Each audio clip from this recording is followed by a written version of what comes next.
RAM हुआ है, आपको ऐसे समय में मानव शरीर प्राप्त हुआ है, स्त्री या पुरुष का, और पिछले संस्कार से ही आपके अंदर परमात्मा पाने की प्रेरणा प्रबल रही है। बचपन से ही आप कोई ना कोई साधना कर ही रहे थे।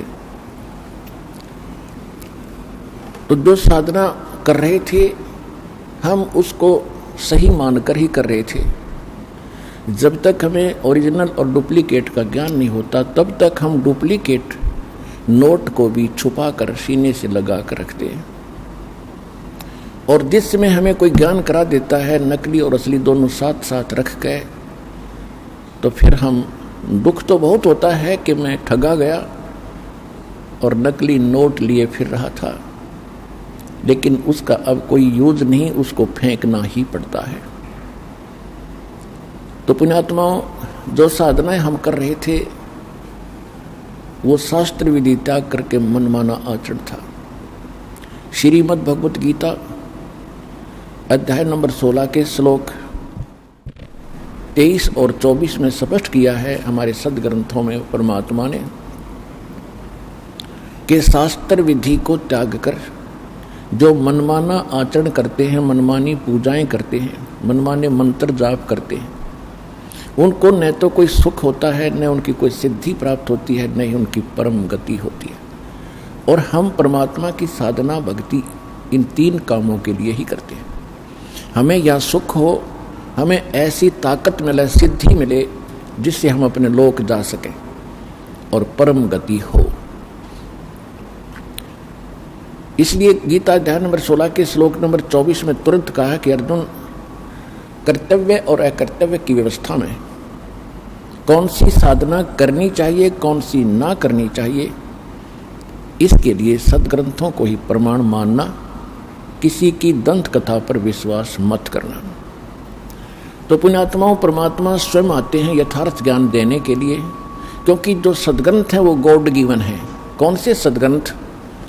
पवित्र सूक्ष्म वेद जो भगवान स्वयं आकर बोलते हैं, और पवित्र चारों वेद सूक्ष्म वेद के अंदर वो तो कंप्लीट इन ऑल रिस्पेक्ट है, ऑल इन वन है, जिसमें चारों वेदों वाला विज्ञान है, श्रीमद् भगवत गीता का विज्ञान है, और जिसके अंदर इन पुराणों का भी निष्कर्ष है कि ब्रह्मा विष्णु महेश की क्या स्थिति है, ये अजर अमर हैं या नहीं है, इनकी जन्म मृत्यु होती है या नहीं है, इनके माता पिता हैं या नहीं है। तो ये भी सूक्ष्म वेद के अंदर, यानी सभी ग्रंथों का वो तो सार है, उसके अंदर सब ग्रंथ है। फिर भी हम एक विशेष प्रचलन हमारे पास रहा है, विशेषकर पवित्र चारों वेदों का, पवित्र श्रीमद् भगवत गीता का, पवित्र पुराणों का। तो इनमें जो पवित्र चारों वेद और पवित्र श्रीमद् भगवत गीता, ये गॉड गिवन स्पिरिचुअल नॉलेज है, और परमात्मा के दिए ज्ञान को परमात्मा ही समझ सकता है या समझा सकता है। तो स्वयं परमात्मा आते हैं तभी यथार्थ ज्ञान कराते हैं। उस परमेश्वर ने यहाँ के इन वेदों से कोई लेना देना नहीं होता, ना इस गीता से, ना उन पुराणों से, क्योंकि उस परमात्मा का ही दिया हुआ वो ज्ञान है, और इसलिए वो अपना सारा ज्ञान हमारे लिए स्वयं आकर के पुनः बताते हैं। और इन वेदों को और गीता को हम एक बहुत ही अच्छे ऑथेंटिक सत्य ज्ञान युक्त मानते रहे हैं हम हिंदू धर्म के सभी पुण्यात्माएं। तो इन वेदों और गीता को समझना कोई जीव के बस की बात नहीं, ये तो परमात्मा बुद्धि देता है अपने कृपा पात्र को, तब ये वेद और गीता समझ में आती है। आज तक ये वेद और गीता न तो श्री ब्रह्मा का, न विष्णु जी का, न शिव जी का, किसी का समझ में नहीं आई, और न ही इन ऋषि महर्षियों को। Even writer of the Vedas and Gita and Puranas Shri Ved Vyas ji, ये भी इन सदग्रंथों से अपरिचित थे, इनके ज्ञान से अपरिचित थे। अब ये बात अगर 100 साल पहले कोई कहता, 200 वर्ष पहले कोई कहता, तो बहुत बुरी लगती और ना जाने कितना विरोध होता। यही बातें परमात्मा ने 600 वर्ष पहले कहा था, परमात्मा के साथ कितना संघर्ष और विरोध हुआ था, और उसी ने दास को ज्ञान दिया, और दास ने ये आज से 20 वर्ष पहले कहना शुरू किया था। और दास के साथ कितना संघर्ष हुआ ये सर्वविदित है। 21 महीने जेल भी झूठे केस में दास ने रहना पड़ा। साथ में आपके भाई बहन जो हमारे साथ संघर्ष कर रहे थे, आपके भाई पहले से लगे थे, इस ज्ञान से परिचित थे, उन्होंने भी बहुत संघर्ष किया इस ज्ञान को आप तक पहुंचाने के लिए। तो कहने का भाव ये है, ये ज्ञान पहले बोला जाता तो नहीं स्वीकार्य था। परमात्मा ने साथ साथ हमें ऐसे औजार दे दिए, इंस्ट्रूमेंट दे दिए, ऐसे उपकरण दे दिए कि हाथों हाथ सच्चाई आप तक पहुंच गई। सबसे पहले आपको शिक्षित किया। सन 1960-65 के बाद इस शिक्षा की ऐसी बाढ़ ला दी परमात्मा ने, सबके हृदय में ऐसी प्रेरणा कर दी कि अपने बेटे और बेटियों को पढ़ाना ही पढ़ाना है। ये तो हमें पता है कि शिक्षा के बाद कितनों को सर्विस मिली है जिस उद्देश्य से पढ़ा करते थे, लेकिन अब दास की आंखें परमात्मा ने जो खोल दी, पता चला है कि मालिक ने इसलिए पढ़ा था कि मेरे बेटा बेटी मुझे पहचान सकेंगे। आज तक यही अंधेरा रहा कि हम भगवान को पहचान नहीं सके, सदग्रंथों को हम समझ नहीं सके। जिनको हम विद्वान मानते थे वो संस्कृत भाषा तो जानते थे, व्याकरण भी बढ़िया थी, लेकिन वेद गीता और पुराणों का वो कै नहीं जानते थे। तो पुण्यात्माओं, सौभाग्य आपका, ये सारा खेल भगवान कर रहे, कबीर भगवान आपके लिए। हमारी बुद्धि तो बाद में काम करेगी कि परमात्मा ने ये लीला क्यों की थी। आज देख लो पढ़ाई के ऊपर कितना न्योछावर हो रहे हैं। सब परिवार अपने बेटा बेटियों को ट्यूशन लगवाते हैं, और जो भी होमवर्क टास्क वर्क किसी तरह कराना पड़े, कितनी कॉस्टली पढ़ाई बना दी, पढ़ाते ही पढ़ाते। और ये हमें मालूम है कि 10% ही पढ़ाई का जिस उद्देश्य से पढ़ रहे हैं वो लाभ उठाते, 90% अपना दैनिक कार्य ही कर रहे हैं। तो इसलिए हमें परमात्मा ने शिक्षित किया कि आप भगवान को पहचान के और भक्ति करके इस दीर्घ रोग का नाश करवा लोगे, फिर सदा सुखी होगे। असली पढ़ाई तो अब शुरू होगी आपकी, जो दास पढ़ा रहा है। ये शिक्षा आपका यहाँ भी काम आएगी और परलोक भी सुधरेगा, सतलोक चले जाओगे जो सदा सुखी रहोगे। तो प्रसंग चल रहा है कि वो परमात्मा स्वयं आकर ही वो ज्ञान देते हैं, वो विधान बताते हैं। नहीं तो इन वेद और गीता को 5500 वर्ष हो चुके हैं, 5500 वर्ष हो चुके हैं इन वेदों और गीता को लिखे हुओं को, कागज पर उतारे हुओं को। और इनको याद करके कोई चतुर्वेदी प्रसिद्ध हुआ।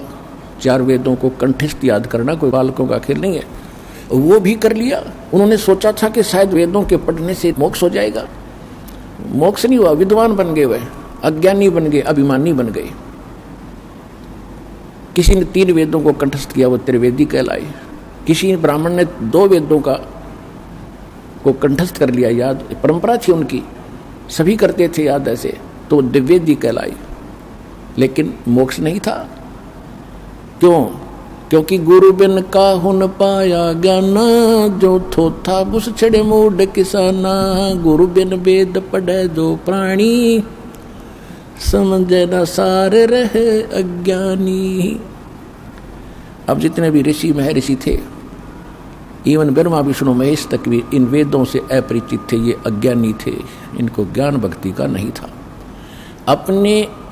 अपने जॉब में, अपने सिलेबस में चाहे कोई कितना विद्वान हो, जैसे कोई संस्कृत पढ़ता है और संस्कृत में वो कितना विद्वान हो बना रहे, कोई इंग्लिश पढ़ता है, इंग्लिश में कितना विद्वान हो बना रहे, लेकिन अध्यात्म ज्ञान के अंदर वो 0 है, -0 है। तो ज्ञान अध्यात्म भगवान बताते हैं, भगवान स्वयं आते हैं, अपना ज्ञान आप कराते हैं।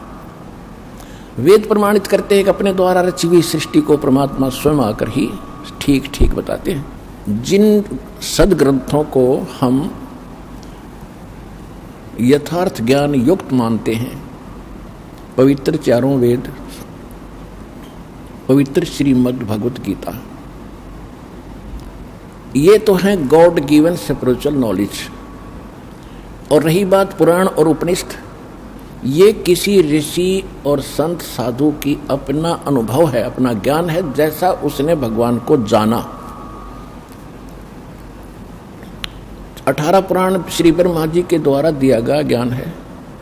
ब्रह्मा जी से दक्ष आदि ऋषियों को प्राप्त हुआ, उनसे फिर आगे ऋषियों ने प्राप्त हुआ। उन्होंने कुछ तो ब्रह्मा जी का ज्ञान, कुछ अपना अनुभव और उसमें ऐड करके 18 पार्ट कर दिए इसके।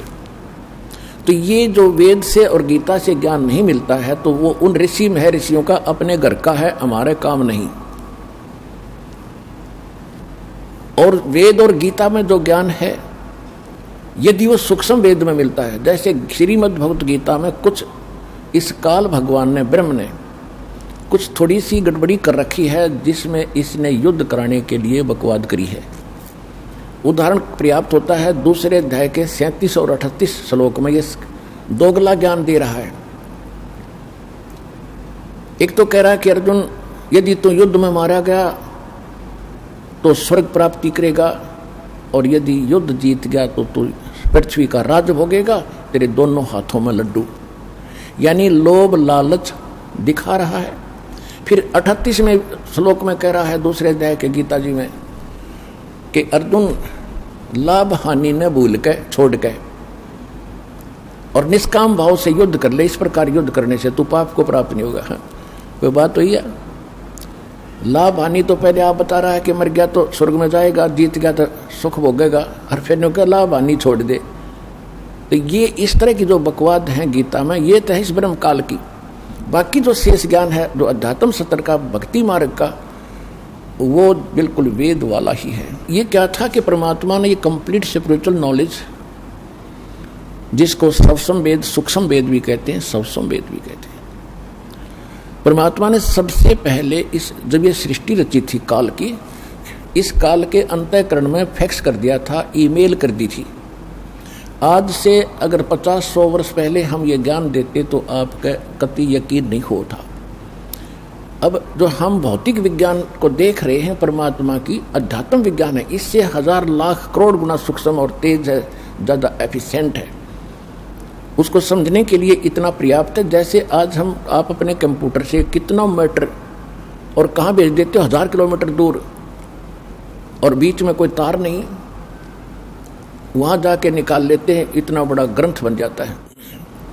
ठीक इसी प्रकार परमात्मा ने सतलोक से इस काल के हृदय में एक सूक्ष्म वेद कंप्लीट भेज दिया था, और इसका निर्धारित समय रख दिया। जैसे बच्चा पेट में स्थापित होता है गर्भ, और 9वें महीने वो बाहर आता ही आता है, किसी के बस की बात नहीं।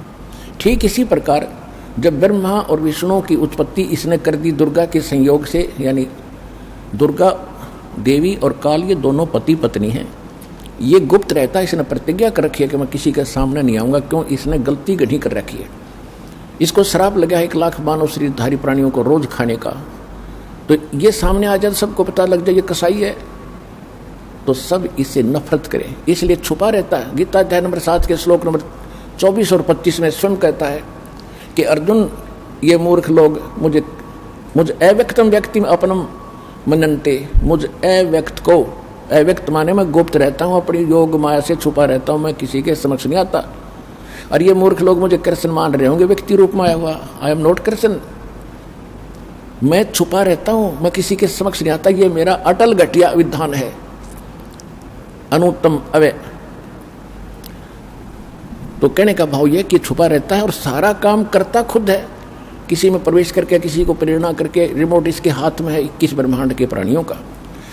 तो जिस समय ब्रह्मा और विष्णु और शिव तीनों की इन्होंने उत्पत्ति कर दी और इनको कोमा में डाल दिया और इनकी परवरिश जारी रखी, जब ये युवा हो गए तब इनको कोमा से बाहर कर दिया, सचेत कर दिया। और फिर लंबी कहानी है, लेकिन आज विषय दूसरा है। फिर क्या हुआ, काल के अंतःकरण से, इस ब्रह्म के हृदय से ये सूक्ष्म वेद बाहर आया। ये एक वेद था पहले। इस काल ने देखा कि इसमें तो तेरी पोल खुलेगी और जीवों को सारा पता चलेगा कि परमात्मा कोई और है, उसकी भक्ति की विधि ये है, और इनको ये पता चलेगा, ये सब भाग जाएंगे। ये हमें धोखा करके यहाँ लाया है और इसका निजी स्वार्थ है। 1 लाख मानव शरीरधारी प्राणी रोज खाता, आप देख लो, यहाँ बुच्चड़ खाना खोल रखा, कितने बस खड्डे में गिर गई 50 मर गए, कितने भूकंप आ गया, कहीं रेल दुर्घटना, कितने विमान दुर्घटना, हाहाकार मची है, कैसे वैसे डेथ, कोई नेचुरल डेथ, कोई बीमारी से मृत्यु। और ये 1 लाख जीवों को रोज खाता है। ये ऊपर का कवर खाने का नहीं है, जैसे बादाम के अंदर एक गिरी होती है, उसको खाया जाता है और ऊपर का कवर खाने का नहीं होता। तो कहने का तात्पर्य है कि इसने फिर देखा कि अब बात बिगड़ जाएगी और तेरा तो यो खेती उजड़ जाएगी। इसने खेती बना रखी है हमारे को। जैसे कसाई बकरी नर और मादा दोनों छोड़ देता है, वो संतान उत्पत्ति करते हैं और बड़े खुश होते हैं उनको देख करके। और कोई एक दूसरा बकरी किसी के बच्चे को कोई सींग मार देता है तो भिड़ मरते हैं, तूने मेरे बच्चे को कैसे मार दिया। और श्याम नव काल सब ने काट ले जाता है, बच्चे को, बेटे को, माँ को भी। तो हम सब 21 ब्रह्मांड में इंक्लूडिंग ब्रह्मा विष्णु महेश, हम काल के इस कसाई के बाड़े में रह रहे। परमात्मा ने आके ज्ञान दिया, बच्चों कुछ आंख खोलो, असंग जन्म हो गया, आपने इस कसाई के इस जेल के अंदर दुख पाता। अब ये गोल्डन चांस है, जब निकला जाते इस ज्ञान में ग्रहण करो, हृदय में जचाओ और इस गंदे लोग से मन हटाओ, हटेगा इस ज्ञान से। तो इसने क्या किया, जो विशेष रहस्य और मूल ज्ञान था इसने नष्ट कर दिया। इसने छांट छूट कर 4 वेद रख लिए ताकि इनको ये मिसगाइड भी रहे। कंप्लीट ज्ञान नहीं है चारों वेदों में, केवल ओम का नाम है, ओम ब्रह्म तक की साधना है। और वेदों में ये भी लिखा कि परमात्मा कोई और है, वो तो गुप्त रहता है, मैं ब्रह्म हूँ, मैं वहाँ दिव्य आकाश रूपी ब्रह्म लोक में रहता हूँ। मेरा ओम नाम है, वो परमात्मा गुप्त है, उसके पाने का 3 मंत्र का जाप है। अब इसने ये तो हिंट तो कर दिया, लेकिन वो नाम नहीं पता, वो खत्म कर दिए, इसको खुद नहीं मालूम क्योंकि उसने जल्दी जल्दी में नष्ट कर दिए। तो उसकी पूर्ति के लिए परमात्मा स्वयं आते हैं। जैसे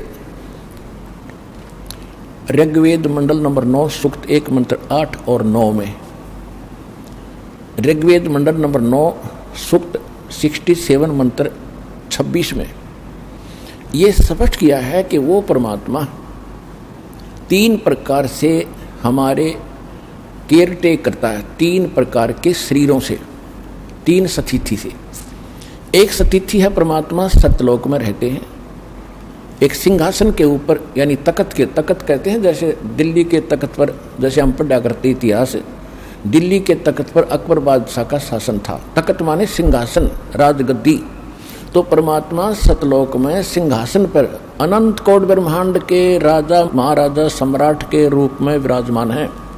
उनके सिर पर मुकुट है, ऊपर श्वेत छत्र है दाता के, और एक बहुत सुंदर गुम्बद है, बहुत बड़ा। जैसे ये मंदिर वगैरह बनाए गए हैं, मंदिरों की स्थिति तो अलग बना दी, लंबी चोटी कर दी, उसकी चोटी लंबी नहीं है, गोलाई है, गुम्बज टाइप। और उसके अंदर मालिक बैठे हैं जिनके एक रोम यानी शरीर के बाल को रोम कहते हैं, और जहाँ बाल उगा है उसको रोमकूप कहते हैं। तो एक रोम की परमात्मा के प्रकाश इतना है जैसे करोड़ सूर्य करोड़ चंद्रमा मिला दे तो भी फीका पड़े, इतना नूर है उस परमपिता के। पूरी बॉडी का अंदाजा लगा सकते हो आप। तो वहाँ वो बैठे हैं। दूसरी स्थिति में वही परमात्मा प्रत्येक युग में एक लीला करते हैं हमारे लिए। एक शिशु रूप धारण करके ऊपर से आते हैं, एक किसी तालाब के अंदर कमल के फूल के ऊपर शिशु रूप धारण करके, बालक का, छोटे बालक का रूप धारण करके वो विराजमान होते हैं। और वहाँ से कोई निसंतान दंपति, कोई जिनका संतान ना हो, बेऔलादे, वो पति पत्नी उनको उठा ले जाते हैं। वहाँ परमात्मा की परवरिश की लीला होती है, और परमात्मा की परवरिश की लीला कंवारी गायों से होती है। अब ये तो है वेद ज्ञान। ये दूसरी स्थिति में परमात्मा ऐसे आते हैं। और तीसरी स्थिति उनकी क्या है कि वे कहीं भी कभी भी कहीं भी प्रकट हो जाते हैं, एक साधु संत महात्मा या कोई अन्य रूप बना के, और अपनी प्यारी आत्माओं को मिलते हैं, उनको भी यथार्थ ज्ञान समझाते हैं, उनको ज्ञान देते हैं और सतलोक से परिचित करा के उनको वापस छोड़ देते हैं। कलयुग के अंदर इस परमात्मा की लीला विशेष पिक्चर में है, विशेष प्रमाणित है। इसी से अंदाजा लगा लेना कि चारों युगों में परमात्मा ने ऐसा ही किया है। तो इसमें जो तीसरी स्थिति में परमात्मा आए हैं वो किन किन महापुरुषों को मिले हैं जो दास के नॉलेज में है। आदरणीय धर्मदास साहिब जी, आदरणीय मलुकदास साहिब जी, आदरणीय नानक साहिब जी सिख धर्म के प्रवर्तक, आदरणीय दादू साहिब जी, आदरणीय गरीबदास साहिब जी गांव छुड़ानी जिला झज्जर हरियाणा वाले, आदरणीय गीसा दास साहिब जी गांव खेखड़ा, जिला बागपत, उत्तर प्रदेश वाले, और आदरणीय स्वामी रामानंद जी काशी वाले आचार्य पंडित जी, उनको मिले थे। आज आपको जो परमात्मा कलयुग के अंदर प्रकट हुए उसकी जानकारी देंगे, क्योंकि परमात्मा के ज्ञान को हम समझ नहीं सके और हमारे धर्मगुरु कबीर परमात्मा को एक धानक, एक शूद्र, एक जुलाहा कह करके उनसे हमारे हृदय में उनके प्रति नफरत पैदा कर रखी थी कि वो तो शूद्र जाति का था, अनपढ़ था, वो पता नहीं क्या क्या बकवाद करता था। और यहाँ तक बकवाद कर रखी थी कि वो किसी विधवा ब्राह्मणी का जन्म लिया था और वो शर्म के मारे कहीं डाल गई थी। कि इन लोगों ने तो ठेका ले रखा था, काल के एजेंट बन गए थे, ये भगवान से हमें दूर रखने का इन्हें कॉन्ट्रैक्ट ले रखा था, एग्रीमेंट कर रहे थे काल से। लेकिन ये एग्रीमेंट कब तक चलेगा मालिक के सामने? परमात्मा ने समय रख दिया था कि चौथा युग जब कलयुग आवे तब हम अपना अंश पठावें। काल फंद छूटे नर लोई, सकल सृष्टि परवाने कोई, घर घर देखो बोध विचारा, सत्य नाम सब ठोर उचारा। और कलयुग बीत जावे जब एता, कलयुग बीते 5505 जब ये वचन मेरा होगा सच्चा, कलयुग बीत जावे जब एता, तब सकल जीव परम पुरुष पद चेता। तो इस समय इब आ गया भगवान के बारे में कंप्लीट जानकारी आपको परमात्मा ने इस दास के माध्यम से करवाना है, और वो करवाई दी है। तो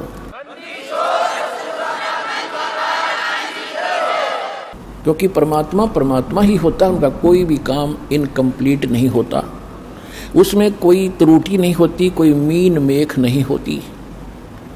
तो परमेश्वर ने स्वयं आए और अपने प्यारी आत्माओं को अपना विटनेस बनाया, गवाह बनाया, साक्षी बनाया। जिन महापुरुषों के शुभ नाम दास ने अभी आपको बताए, इनको परमात्मा ने साक्षी बनाया। इनमें से विशेष रोल जो रहा है एक धर्मदास जी का, और दूसरा रहा है विशेष रोल आदरणीय गरीबदास साहिब जी का, क्योंकि इन दो महात्माओं को परमात्मा ने विशेष ज्ञान दिया है। ज्ञान तो और भी महापुरुषों को दिया क्योंकि भगवान से परिचित करा दिया, लेकिन उनकी जो वाणी थी वो कंप्लीट हमारे हाथ लगी नहीं। और धर्मदास जी के द्वारा जो कबीर सागर, कबीर वाणी, कबीर बीजक, कबीर साखी, कबीर शब्दावली जो भी लिखवाई थी, बीच में लंबा समय बीत जाने से काल के दूतों ने अपने अपने हिसाब से अपनी बुद्धि अनुसार उनमें कुछ परिवर्तन कर दिया, कुछ निकाल दी। कबीर सागर में या कबीर साहिब की वर्तमान चल रही किसी भी लिटरेचर में जो आरती हम करते हैं कबीर परमात्मा की, श्यामना आप देखते हो, वो किसी में नहीं मिलेगी आपको। इसे और ये है कबीर साहिब की, तो ये उनमें नहीं है, तो ये निकाल दी गई उनके द्वारा। तो उसकी पूर्ति करने के लिए परमात्मा ने धर्मदास जी से कहा था कि 12वां पंथ जब होगा 1774 में उसका जन्म होगा, विक्रमी संवत 1774 में, सन 1717 में, और उसके द्वारा मेरी महिमा की वाणी पुनः प्रकट होगी। लेकिन उस मेरी वाणी को और गरीबदास जी के द्वारा 12वें पंथ द्वारा बोली गई वाणी को वो अनुयायी समझ नहीं सकेंगे। फिर 12वें पंथ में हम आएंगे और सभी पंथ जो अलग अलग हो गया समाज, इनको एक बनाएंगे और पूरे विश्व का कल्याण करेंगे। तो परमात्मा नहीं आए तो दास को भेज दिया, वो ज्ञान सारा दे के और वो शक्ति दे के अपने वाली। अब आपका कल्याण होगा। तो प्रसंग उठा है कि गरीबदास जी ने परमात्मा के बारे में कहा, ना सतगुरु जननी जने उनके माने बापे, पिंड ब्रह्मंड से रहित जाना तीनों तापे। कि ना सतगुरु जननी जने, कबीर परमात्मा माँ से जन्म नहीं लिया और उनके कोई माता पिता नहीं है। और परमात्मा ने जब गोरखनाथ जी के साथ गोष्ठी हुई थी और गोरखनाथ जी के छक्के छुड़ा दिए थे, सिद्धि में भी वो फेल कर दिया था, तब गोरखनाथ जी ने पूछा था, भगवान आप कौन हो? मेरे सामने सिद्धि में कोई टिकने वाला आज तक नहीं था। परमात्मा कबीर जी ने क्या बताया, अवधू अवगत से चल आया, मेरा कोई भेद मर्म न पाया। अवधू अवगत से चल आया, मेरा कोई भेद मर्म ना पाया। ना मेरा जन्म न गर्भ बसेरा, बालक बन दिखलाया। काशी नगर जल कमल पडेरा, तहां जुलाहे न पाया। मात पिता मेरे कछु नाही, ना मेरे घर दासी। जुल्हा का सुत आने कहाया, ये जगत करो मेरी हंसी। मात पिता मेरे कछु नाही, ना मेरे घर दासी। जुल्हा का सुत आने कहाया, जगत करे मेरी हंसी।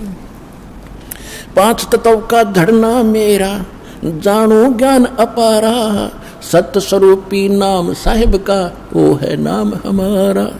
पांच तत्व का धड़ना मेरे, जानो ज्ञान अपारा। सत्य स्वरूपी नाम साहिब का, वो है नाम हमारा। अधर द्वीप और गगन गुफा में, तानज वस्तु सारा। तेरा ज्योत स्वरूपी अलख निरंजन, वो धरता ध्यान हमारा। अधर दीप और गगन गुफा में, तानज वस्तु सारा। तेरा ज्योत स्वरूपी अलख निरंजन, ये भी धरता ध्यान हमारा। हाड चाम लहू ना मेरे, कोई जाने सतनाम उपासी। तारण तरण अभय पद दाता, मैं हूँ कबीर अविनाशी। हाड चाम लहू ना मेरे, कोई जाने सतनाम उपासी। तारण तरण अभय पद दाता, मैं हूँ कबीर अविनाशी। परमात्मा ने कहा कि ना मेरा जन्म ना गर्भ बसेरा, एक बालक बन दिखलाया। और काशी नगर जल कमल पर डेरा, तहां जुलाहे न पाया। मात पिता मेरे कछु नाही, ना मेरे घर दासी। और जुल्हे का सुत आन कहाया, ये जगत करे मेरी हंसी। मेरे कोई माता पिता नहीं, ना मेरे कोई पत्नी थी। और मैं कोई संस्कार था पिछला इनके साथ मेरा, क्योंकि ये नीरू नीमा जो जुलाहे थे, ये द्वापर युग में सुदर्शन भगत के माता पिता थे। और सुदर्शन भगत ने एक बात मांगी थी, परमात्मा आपने सब कुछ दे दिया, नाम दे दिया, ऐसा ज्ञान दे दिया, पर दुर्भाग्य रहा मेरे माता पिता का, उन्होंने आपका ज्ञान सुना नहीं, ना आपकी बात मानी, ना नाम लिया दाता। और माता पिता का कर्ज मेरे से उतरेगा कैसे दाता, एक दया करियो, उनको किसी जन्म में शरण में लेकर पार करना दाता। तो परमात्मा ने कहा, सोचा था कि ये मूर्ख भी मरेगा माँ बाप के मुंह में, तब परमात्मा ने कहा था, या चिंता छोड़, टेंशन छोड़ दे तू, उन्हें मैं पार करूँगा। तो तब संतोष हुआ था उस बोले भगत के। परमात्मा ने पता था यो भी जागा नरक में, जे आज इसको आश्वासन ही दूंगा। सुदर्शन जी को ये पता था कि परमात्मा ने जो कह दिया वो फाइनल है। तब वो निश्चिंत होकर सतलोक गया था, न भी रह जाता यहीं पर। तो उस आधार से परमात्मा ने, ये नीरो नीमा वही आत्माएं थी।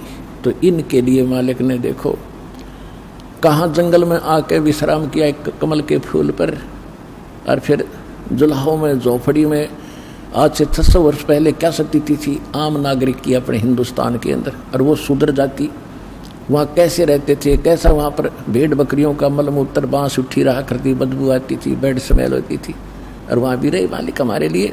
और हम इतनी शराब, इतनी भांग पिए पड़े हैं काल के जूठे रंग की, इस चोचलों की, हम भगवान को पहचान नहीं पा रहे हैं। तो अब आपकी पहले भांग उतारी जाएगी ये एंटीबायोटिक सत्संग सुना के, और फिर आप भगवान पहचानोगे। परमात्मा कहते, मात पिता मेरे कुछ नाही, ना मेरे गर्दासी। और मैं दुल्हे का सुत आण कहाया, और यो जगत करे मेरी ऐसी।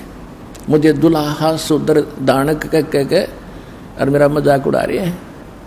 फिर कहते 5 तत्व का ये शरीर नहीं है मेरा। यजुर्वेद अध्याय नंबर 40 के मंत्र 8 में उसमें लिखा है कि सपरि आगात कबीर मनीषी शुक्रम अकायम ऐसनाविरम। परमात्मा जो है, जो कबीर परमेश्वर है, कबीर परमेश्वर सर्वज्ञ है, मनीषी माने विद्वान सर्वज्ञ, और उनका शरीर शुक्रम अकायम ऐसनाविरम अबिंदम।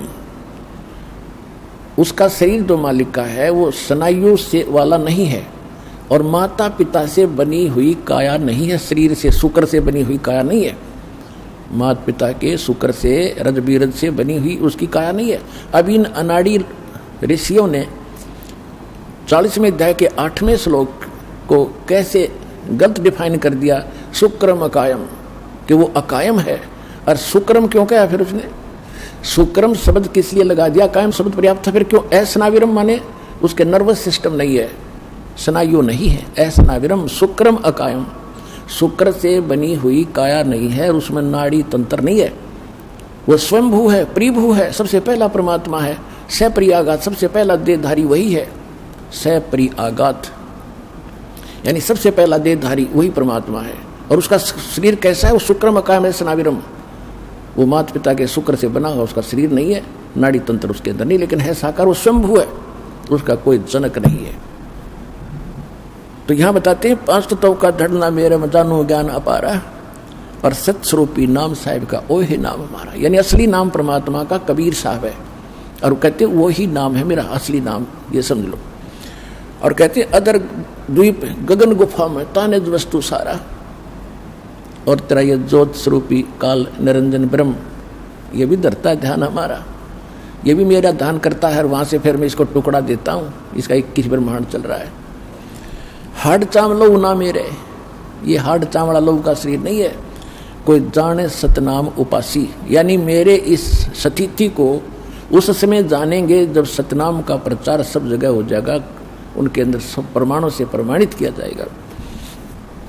और तारण तरण अभय पद दाता, मैं हूँ कबीर अविनाशी, कि मैं हूँ तारण तरण अभय पद देने वाला, सतलोक ले जाने वाला, मैं कबीर अविनाशी हूँ, वास्तव में मैं परम परमात्मा हूँ।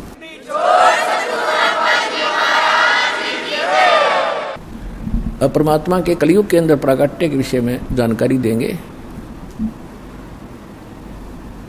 पहले थोड़ी भूमिका बनाते हैं कि नीरू और नीमा, जिनको परमात्मा लहर तारा तालाब काशी नगर यानी बनारस में मिले थे तालाब में, वो कौन थे ये आपको पहले बता भी दिया। ये द्वापर युग के अंदर भगत सुदर्शन जी के माता पिता थे। इन्होंने उस समय परमात्मा के ज्ञान को स्वीकार नहीं किया था, ना नाम लिया था। सुदर्शन जी की प्रार्थना स्वीकार करके भगवान ने कहा था बेटा तू जा। और मालिक भी कहते हैं सोशल छिद्र मैं करूं अपने जन के काज, जो जन मेरी शरण है ताका हूं मैं दास, और गेल के लाग्या फिरूं जब तक धरती आकाश। और कहते भक्ति बीज होए जो हंसा, तारों तास के कुत्र वंशा। जो भक्ति मेरे ज्ञान को स्वीकार करके इस भक्ति के बीज को स्थापित कर लेगा, उसकी 101 पीढ़ी को पार करूंगा, ये भगवान का वचन है। जो जन मेरी शरण है ताका हूं मैं दास, गेल गेल लाग्या फिरूं जब तक धरती आकाश। आपके लिए भगवान कहाँ से पीछे पड़ा हुआ, पर आप बच्चे हो, आप आगे आगे हो, पिताजी पीछे पीछे घूम रहा है, आप भाग भाग कर दौड़ के और गिर जाते हो गड्ढे में, काल के गड्ढे में, 84 लाख योनियों में फिर पड़ जाते हो। फिर इंतजार करता है दयालु कि कभी इनको मनुष्य जन्म मिले, कभी इनको फिर सद्बुद्धि दूं, ये पहचाने मेरे को। तो पुण्यात्माओं, अब वो समय आया है जो परमात्मा ने पूर्व निर्धारित किया था। अब इसके लिए हमने ज्ञान सुनना अनिवार्य है, क्योंकि ज्ञान के बिना हम परमात्मा से जुड़े नहीं रह सकते। क्योंकि कबीर साहब कहते हैं कि ज्ञान संपूर्ण हुआ नहीं, हृदय नहीं छदाए, और देखा देखी भक्ति का यूं रंग नहीं ठहरा। अब जैसे किसी ने सुन लिया कि हमें ये लाभ दे दिया, बरवाला आश्रम में गए थे, हमें ये सुख हो गया, दूसरे भी देखा देखी आगे, उनको भी सुख हो गया, 1 हो गया, 2 हो गए, 3 हो गए, और चौथा ना हुआ, छोड़ गए, फिर जाएंगे बड़ा मत्था टेकन, जहाँ पहले धक्के खाया करते, तो फिर भगवान हाथ उठा लेगा। तो इसलिए ज्ञान होना अनिवार्य है। ज्ञान होने के बाद आप यहाँ से नहीं जा सकते। लाभ हो रहा है या ना हो रहा है ये भगवान ने देखना है, क्योंकि आप जो चीज मांग रहे हो वस्तु, वो आपको हानि कर रही हो आने वाले समय में, तो भगवान नहीं देगा आपको। तो कहने का भाव ये है कि सबसे पहले आपको ज्ञान से परिचित कराया जाएगा, और ज्ञान से परिचित होने के बाद फिर आपकी स्थिति कैसी हो जाएगी। बंदी छोड़ दयाल जी तुम तक हमारी दौड़े, जैसे काग जहाज का फिर सूजत और न ठोरे। जैसे पुराने समय में समुद्री जहाज के अंदर, क्योंकि लंबा समय होता था, खाना खुना उसी में बनाते हैं, खाते हैं, और उस पे कौवे बैठकर चल पड़ते थे कि ये खाना खाएंगे, टुकड़े डालेंगे, हम भी खाएंगे। वो खा रहे होते हैं तो उनके बैठकर चल पड़ते हैं, और रात भी ऊपर से उतर जाती है, कौवा ऊपर बैठा होता है। तो जहाज के जो चालक होते थे उनका जो दिशा निर्देशक होता था, एक वो इंस्ट्रूमेंट होता था नॉर्थ साउथ बताने वाला चुंबक सा, और वो उसको लेकर चलते थे, उसी आधार से अपनी दिशा निर्धारित करके वो चलते रहते थे। तो रात्रि के समय कई बार क्या होता था, कोई चुंबकीय चट्टान के कारण, समुद्र में चुंबकीय चट्टानों के कारण वो दिशा निर्देशक जो होता था वो अपनी दिशा बदल जाता था, और अपने उस दिशा निर्देशक को जांच करने के लिए उनके पास एक फार्मूला था देसी, कि कौवे के अंदर परमात्मा ने एक ऐसा गुण दे रखा है कि वो बेशक रात ऊपर तो चली गई, लेकिन वो अंदर ही अंदर ये दृष्टि रखता है कि मैंने यहाँ से खतरा होगा तो मैंने वापस भागना है वहीं पर जहाँ से मैं चलाऊँ, तो वो दिशा याद रखता, वो भूलता नहीं। ऐसा कंप्यूटराइज कर रखा है भगवान ने इस कौवे को।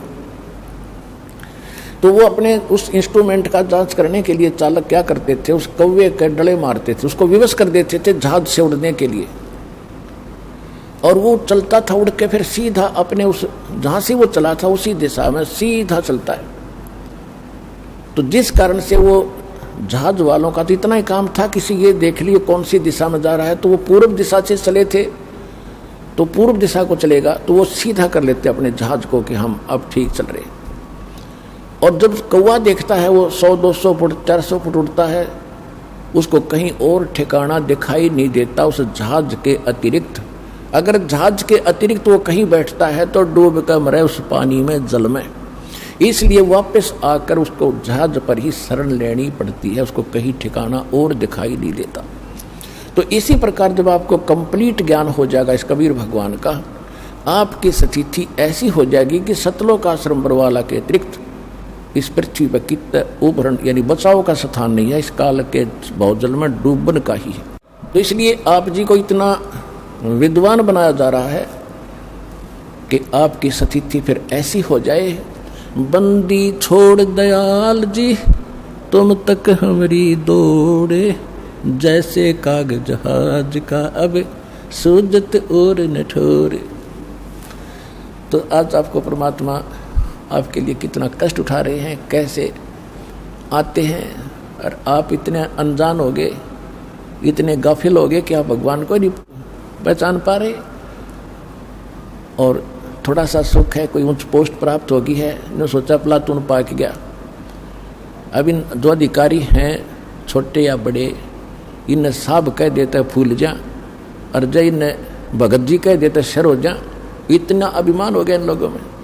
और हमने ये दुख दिखाई देता है कि ये भी भगवान के बच्चे हैं, क्योंकि काल को तो पता था कि शिक्षित करेंगे तो इनमें बुराई घनी आवेगी, अहंकार भर जाएगा, और अहंकार भगवान के निकट आने नहीं देता।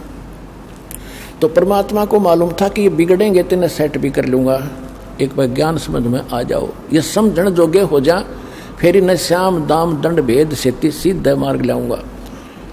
और सभी उसी के बच्चे, जैसे अब्राहिम सुल्तान अदम एक राजा था और कितना अहंकारी था, कितने ठाठ थे। उस परमेश्वर ने अपनी वह प्यारी आत्मा नरक में जाती दिखी थी, उसको वहाँ उस नरक से निकालने के लिए हम तो माया मांगे, अगर घने ठाठ हो जा, कोठी हो, मैं बड़ा अफसर बन जा। और परमात्मा ने वो बड़े अफसर से छोटा अफसर बनाया, एक दास बनाया इस नरक से निकालने के लिए। तो ये परमात्मा का ऑपरेशन जो है वो इस संसार से विपरीत है, और हमने संसार के ही महिमा को, शोभा को, इसी को ग्रहण कर रखा है कि ये बनी रहे बस, और तो देखी जा। आपकी और हमारी बुद्धि तो जीव की है, और भगवान आपकी आत्मा का उद्धार करना है।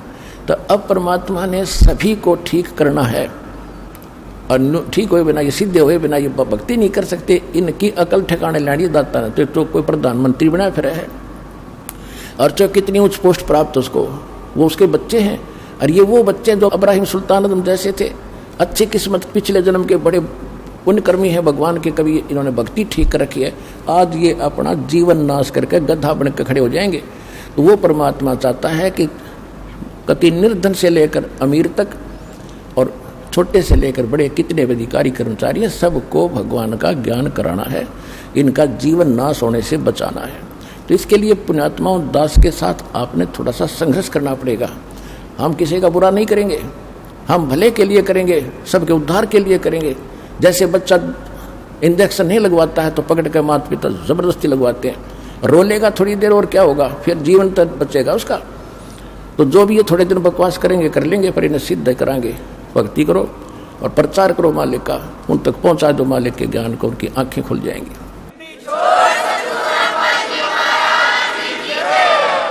तो आज जो है परमात्मा इसीलिए आए थे। ये नीरू नीमा उसी जन्म में गौरी शंकर और सरस्वती नाम के ब्राह्मण ब्राह्मणी थे। इनका दोनों का संयोग फिर पति पत्नी का ही था।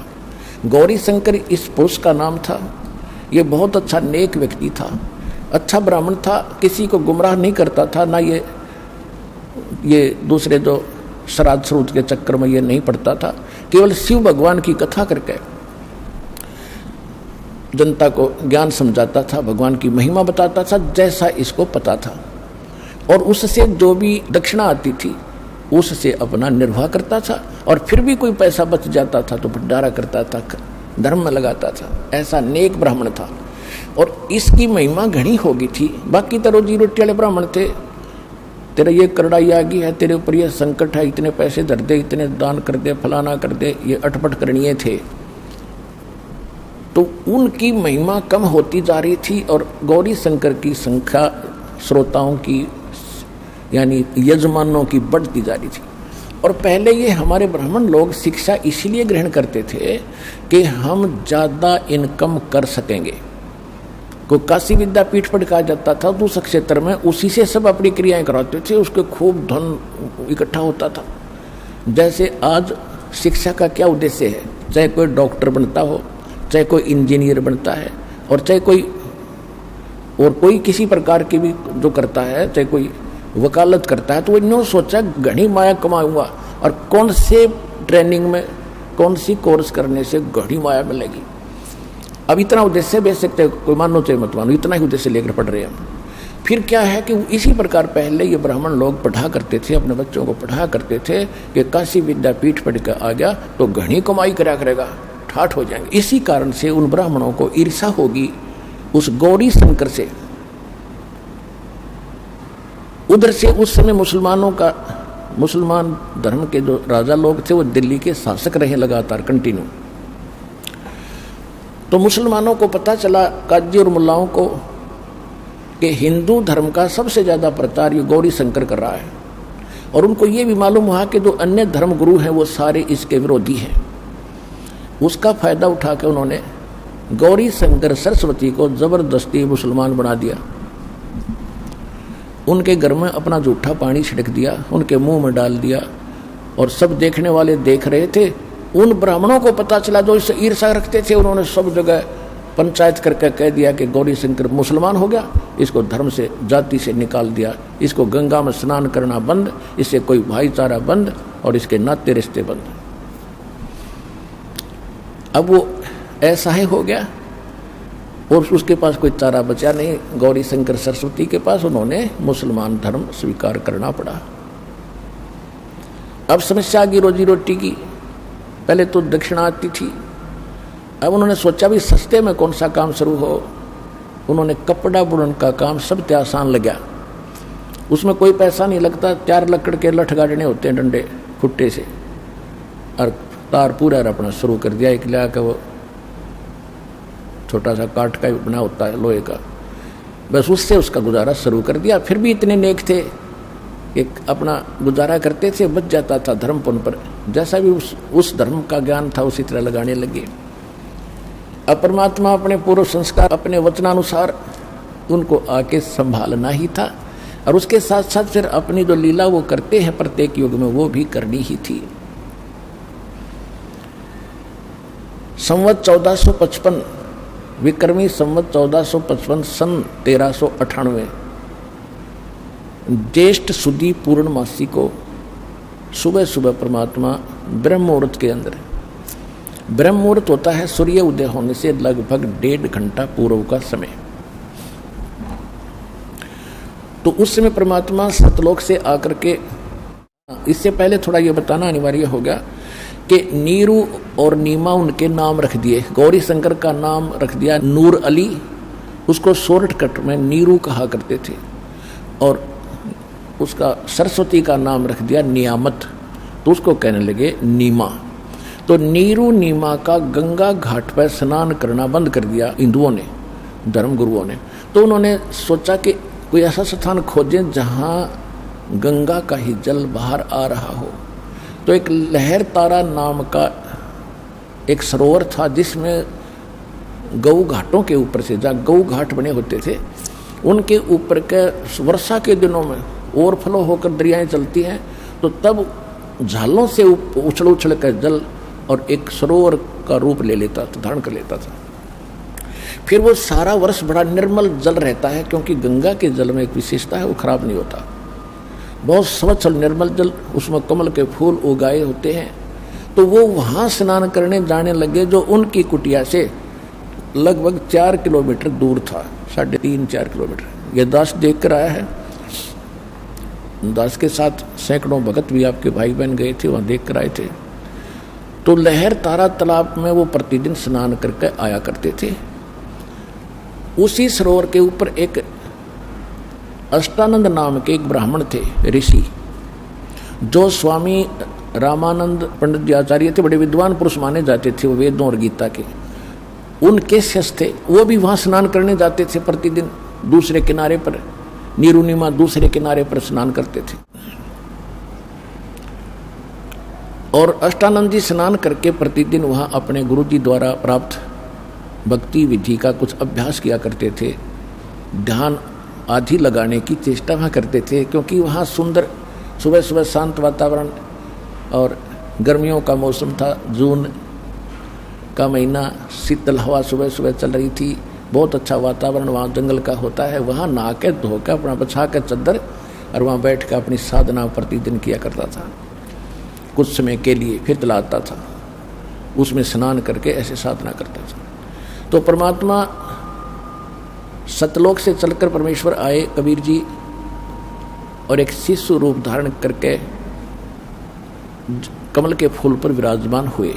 जब परमात्मा सतलोक से चले शिशु रूप धारण करके सशरीर आ रहे थे, तो अष्टानंद जी ध्यान अवस्था करने की चेष्टा कर रहे थे, कभी आंखें खोल लेते थे, कभी बंद होती थी।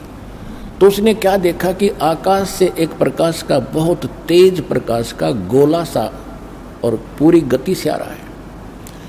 उसने जो ही उसकी तरफ देखा, उसकी चरम दृष्टि उस नूर को, उस तेज को सहन नहीं कर सकी, उसकी आंखें बंद होगी। जिस प्रकार हम सूर्य की तरफ देख लेते हैं गलती से कभी, तो हम उसको ज़्यादा देर देख नहीं सकते, तुरंत आंखें बंद हो जाती।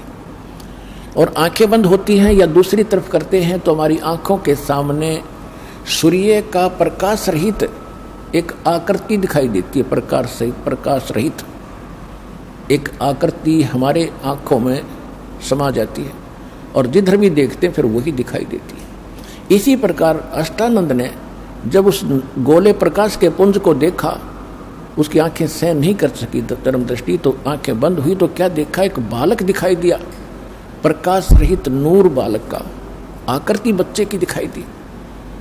फिर उसने इधर उधर देखा तो वो आंखों वाला ही बच्चा दिखाई दे रहा था, और वो नूर इतनी देर में आके, इतनी सेकंड में, और उस कमल के फूल पर इकट्ठा होकर के परमात्मा ने अपना तेज समेट लिया, शिशु रह गए।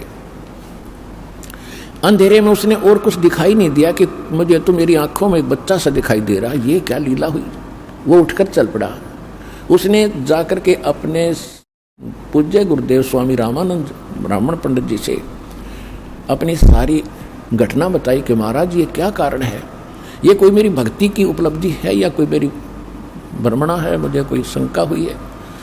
तो उन्होंने कहा कि बेटा, ऐसी जब सतिथि होती है, ऐसी जो लीला होती है, ये ऊपर से अवतार गण आते हैं, और यहाँ किसी माँ के गर्भ में जन्म लेंगे, वो उनके शरीर में चले गए हैं, और कुछ दिनों में जन्म लेकर वो अपनी लीला करेंगे बेटा, जैसा उनका निर्धारित होता है।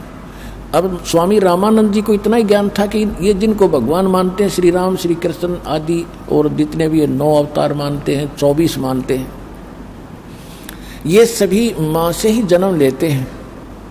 लेकिन उनको वो ज्ञान नहीं है कि भगवान तो वो है जो माँ से कभी जन्म लेता ही नहीं। वो इतना इनकम्प्लीट नॉलेज ही था। फिर भी जैसा अपने शिष्य का समाधान उसने करना था वो समाधान कर दिया और अष्टानंद जी संतुष्ट हुए।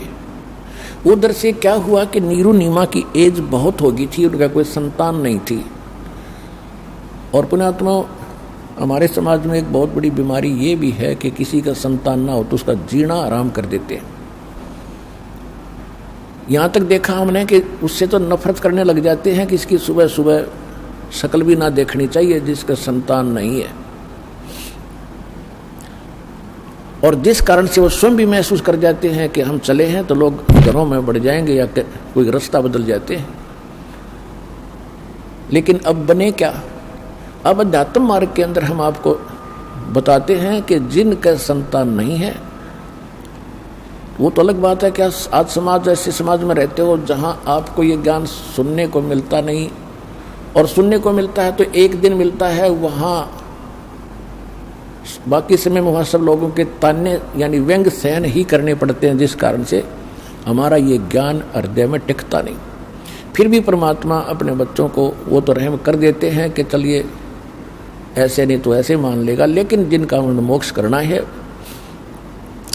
तो वो अपने हिसाब से ही करते हैं। तो संसारिक दृष्टि से तो हम देखते हैं जिसका संतान नहीं वो सबसे दुर्भाग्यशाली व्यक्ति है। और यदि हम भगवान के अध्यात्म ज्ञान के पलड़े में तोलते हैं तो वो घना सौभाग्यशाली व्यक्ति है यदि उसको भक्ति मिल जाती है तो। और भक्ति नहीं करते हैं तो इसे तो संतान वाले और इसे बिना संतान वाले। उदाहरण के तौर पे जैसे एक हम ये भी सुनते हैं कि भाई किसी को कहते हैं जी भक्ति कर लो, राम नाम ले लो, कहते हम बुराई करते ही नहीं, हम किसी का बुरा करते ही नहीं, ना हम कोई विकार करते, हम तो वैसे ही भगत हैं। देखो 2 एकड़ जमीन है, 1 एकड़ तो संवार रखी है बाग है ट्रैक्टर हल से, और बिल्कुल घास रहित कर दिया, अड़ंगा काट दिया सारा, और बाग दी कति समार दी, और एक में अड़ंगा भरा पड़ा है सारा, झाड़ दंखड़ बोजड़े कांटे सब। यदि उस समारे हुए में, यानी जो कहते हम बुरा नहीं करते, हम तो किसी की आत्मा नहीं दुखाते, हम कोई बुराई नहीं करते, तो वो है नो सोच ले समरा हुआ खेत। और दूसरे जो बुराई करते हैं, चोरी करते हैं, डाके डालते हैं, और भी कोई बुराइयां करते हैं, शराब पीते हैं, वो हैं उसमें वो एकड़ जमीन जिसमें झाड़ वो जड़े हुए खड़े हैं। तो दोनों में अगर उस समरे हुए खेत में भी बीज ना बीजा गया तो कोई वैल्यू नहीं उसकी, बराबर है दोनों के दोनों।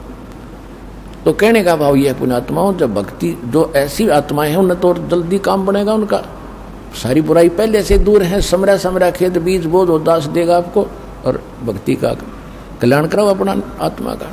तो इस प्रकार उस नीरू नीमा सुबह सुबह स्नान करने जाया करते थे।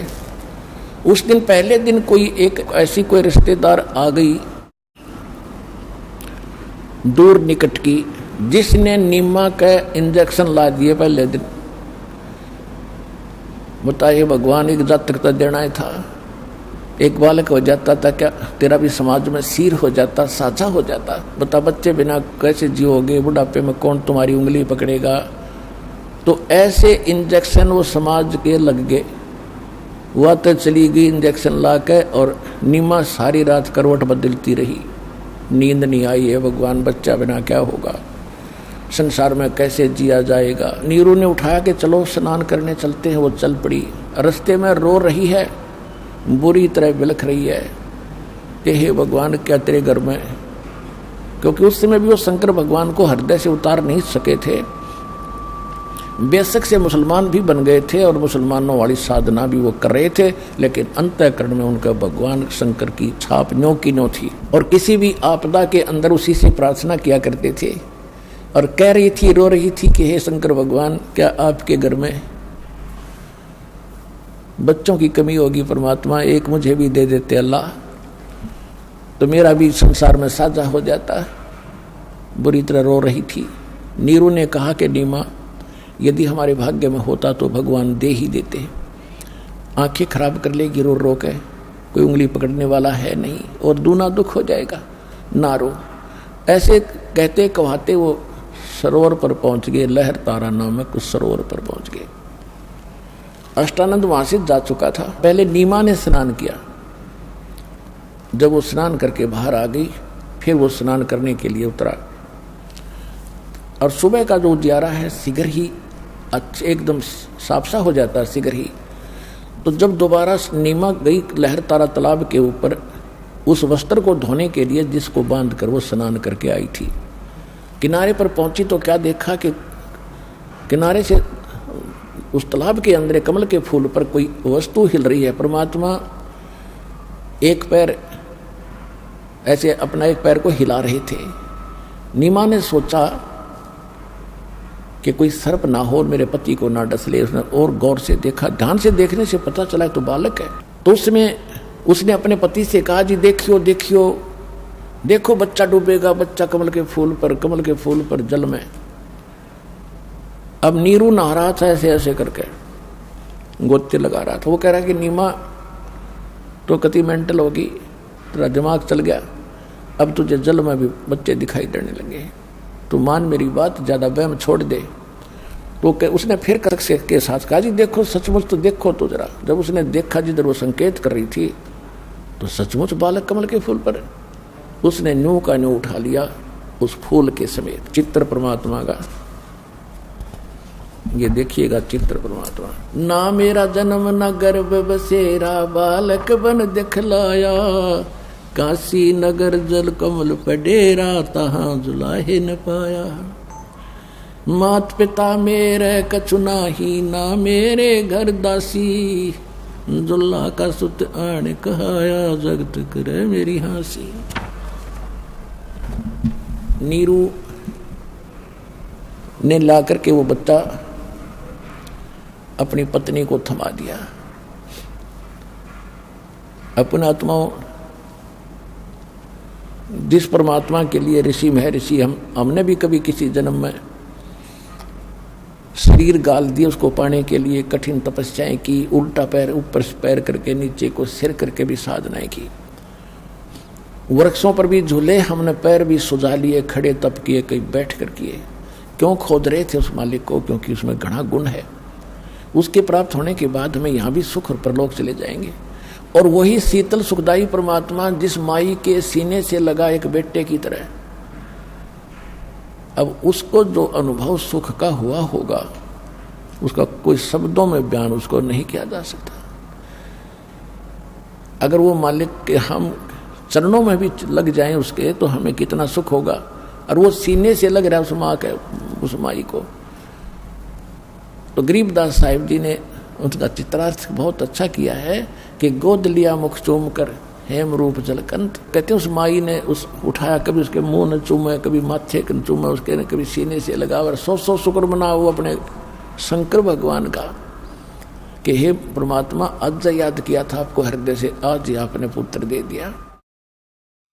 अपने आत्माओं, ये है चीज, ये वस्तु है जानने की कि हम करते तो कबीर भगवान रहे सारा कुछ हमारे लिए, और हम इनकी पूजा करते थे इन देवताओं की, और क्रेडिट हम इनको देते थे, महिमा इनकी होती थी। परमात्मा ये चाहते थे कि ये किसी की महिमा करो, क्योंकि परमात्मा को महिमा की आवश्यकता नहीं, उनको तो आपकी आवश्यकता है। और वो ये चाहते थे चलो किसी भी डले ढोरे हैं, इनका आस्था भगवान की बनी रहे, कोई दिक्कत नहीं मुझे, और फिर आने दो। इस समय तक आपको लाना था, इस समय तक परमात्मा ने आपको यहां लाना था कि आप में भगवान की चाह बनी रहे, चाहे कोई मंदिर पूजो, चाहे मस्जिद, चाहे गुरुद्वारा या चर्च, या कितना पत्थर पूजते रहो। जब आपकी आत्मा रोया करती है, जब पिछले पुण्यकर्मी प्राणियों की, तो उन पुण्यों के आधार से यही परमात्मा आपको ये सब कुछ देता रहा। तो पुण्यात्माओं, परमात्मा जिस मालिक के नाम लेते हैं, चर्चा करने से भी हमारे रोम रोम खड़े हो जाते हैं। और उसको माई ने सीने से लगाया, उसको कितना सुखद अनुभव हुआ होगा। तो तो नीरू जब नहा के बाहर आया स्नान करके, तो उसने समाज को देखा कि यदि हम इस बालक को घर ले जाएंगे तो लोग ये पूछेंगे, जनता जन, कि तुम कहाँ से लाए हो। हम कहेंगे कि ये कमल के फूल पर मिला है, और लोग कहेंगे कि झूठ बोलते हो, कमल के फूल पर बच्चा कैसे रुक सकता है, क्यों झूठ बोलते हो, तुम किसी का उठा कर लाए हो, चुरा कर लाए हो, बताओ इसके कौन माता पिता हैं। हमें पीटेंगे, बच्चा भी छीनेंगे और नगरी से भी निकाल देंगे। उसने अपनी ये सोच अपनी पत्नी से बताई कि मेरे विचार ऐसा है, तो इस बच्चे को यहीं छोड़ दे। हम अभी तो मुसलमान बने, ना हिंदुओं हमारा कोई जानकार है, ना मुसलमानों में कोई रिश्ता नाता हुआ, कोई बालक नहीं हमारे, और हमारी ऐसी स्थिति हो सकती है, तो इस बच्चे को यहीं छोड़ दे, इसमें हमारा हित है, खैर है। लेकिन नीमा ने कहा कि इस बालक ने ना जाने मेरे ऊपर के जादू कर दिया, मैं इसको त्याग नहीं सकती, मर सकती। तो नीरू ने पहली बार अपनी पत्नी की तरफ थप्पड़ मारने के लिए हाथ उठाया कि मैं तेरी हर बात को मानता रहा हूं आज तक, इसलिए कि तेरे बालक नहीं है, और इसलिए कि तेरी आत्मा को दर्द दुख ना हो, और तू हठ करने लगी अब प्रत्येक बात का, मेरी एक नहीं सुनती, छोड़ इस बालक को, ना तेरे लगाऊंगा 2 थप्पड़। उसी समय परमात्मा शिशु रूप में कहने लगे कि नीरू मुझे घर ले चलो, तुम्हें कोई कुछ नहीं कहेगा, मैं तुम्हारे लिए ही आया हूं। अब इस बात ने सुनकर वो नीरू डर गया कि ये कोई फरिश्ता हो सकता है, ये कोई ऐसा भूत प्रेत ना हो तेरे को हानि कर दे। चुप करके चल पड़ा, यस कहा ना नो कहा, घर ले आए। अब जब घर ले आए, इतना न्यारा बच्चा, इतना तेज मालिक का, इतना सुंदर शरीर, इतना हैंडसम, वह पूछो मत, कोई वर्णन नहीं कर सकते। वैसे जुलाहों में उस समय जो जुलाहों की स्थिति होती, आम नागरिक की ऐसी होती थी, सांवले सांवले से रंग होते थे तकरीबन, और उनका न्यारा शरीर था, आखिर तक मालिक तो अलग ही थे।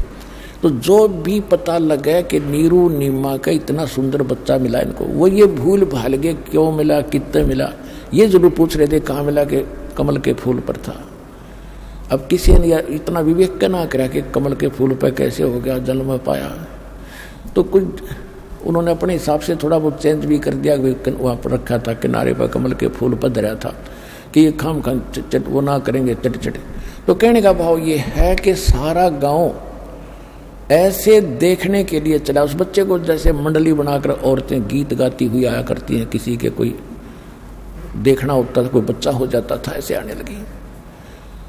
यहाँ तक कि राजाओं तक ये बात पहुंची कि इतना सुंदर बालक आज तक देखा ना सुना। तो ये बात खत्म हुई। उसके बाद जब बच्चा 25 दिन का हो गया, ना दूध पीवे ना अन्न खावे, कुछ भी नहीं खावे पीवे। नीरू और नीमा दोनों चिंतित हुए, लेकिन नीमा माँ को ज्यादा टेंशन होती है, वह तो सारा दिन उनके मुंह की तरफ देखती रहती थी बच्चे को, और दूध वो पी नहीं रहा था, और स्वस्थ ऐसे था जैसे बच्चा किलो दूध पीता हो डेली, इतना तरह उसका शरीर स्वस्थ हो रहा था, फल रहा था, फूल रहा था। अब 25वां दिन जब निकला तो नीमा ने फाइनल कर लिया कि हे परमात्मा, शंकर भगवान, हे शंकर भगवान, आपने अपनी दासी की एक अर्ज सुनी थी और इस संसार में जीने की एक आस जागी थी। ये बच्चा आपने देना ही नहीं था दाता, अगर ये ऐसे मरना था तो। अब ये दूध पी नहीं रहा, अब ये कभी भी मर सकता है, भूखा बच्चा 1-2 दिन निकाल सकता है, और ये मरेगा, साथ मरूंगी मैं।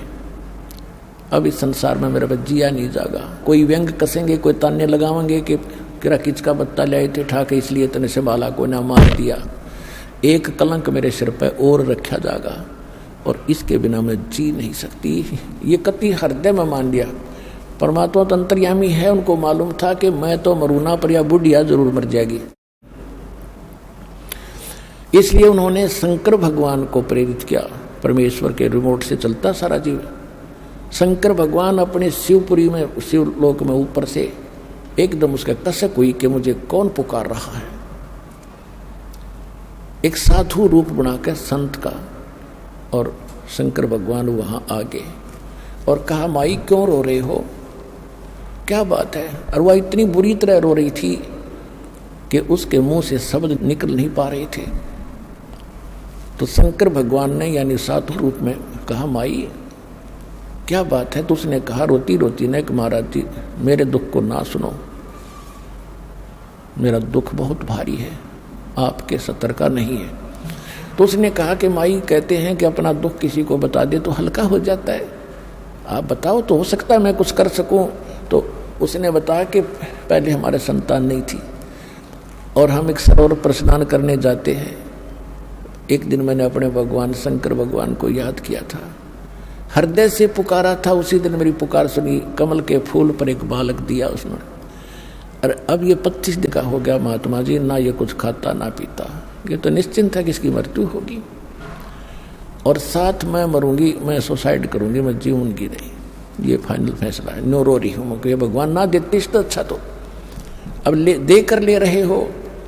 तब शंकर भगवान ने कहा कि तेरा बेटा ला माई कहाँ पर है। वो लाई उठाकर, माई ने सोचा साधु संत कुछ वरदान दे देते हैं, इसके चरणों में डाल देती हूँ, बच्चे को जीवन रक्षा कर देंगे। जो ही बच्चों को, परमात्मा को, कबीर जी को, बालक को शंकर भगवान के चरणों में डालने के लिए जमीन पर डालना चाहा तो परमात्मा ऐसे हवा में उड़ गए और शंकर भगवान के सिर के समान इतनी ऊंचाई पर आकर न्यू के न्यू रुक गए। अब उस माई ने सोचा, नीमा ने, कि इस बाबा जी में गजब की करामात है, इसने मेरा बच्चा हवा में उड़ा दिया, देख न्यू का न्यू डांट दिया।